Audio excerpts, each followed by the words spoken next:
No one is above the law, and that was the lesson today in a local courtroom. Now at 3, 2 former cops learn what it's like on the other side of the law. 19's Katie Tursik was there.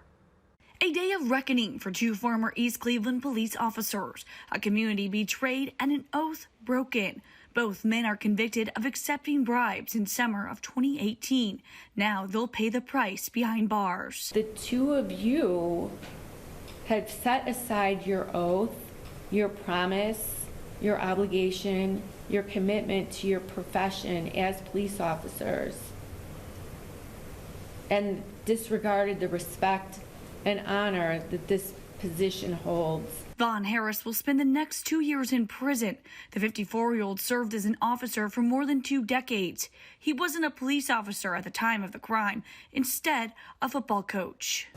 And I also like to apologize to those kids that looked up to me, because a lot of the kids called me when they found out I got indicted. They did call crying, want to know was I okay. And I told them I would be okay. God got this. I take responsibility for what I did. As for the other officer, DeMarco Johnson, he will serve 1 year in prison. The 30-year-old maintains his innocence, but actions speak louder than words. He and Harris were caught on camera breaking the law. It's been long. It's been a long year.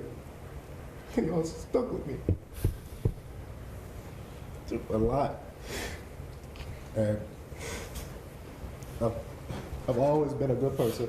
I was raised by my mother alone, and it's been hard for her. A dad who made the wrong choice.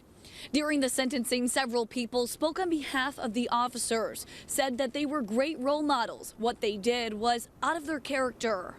You deviated from your character significantly, and that is what is of grave concern.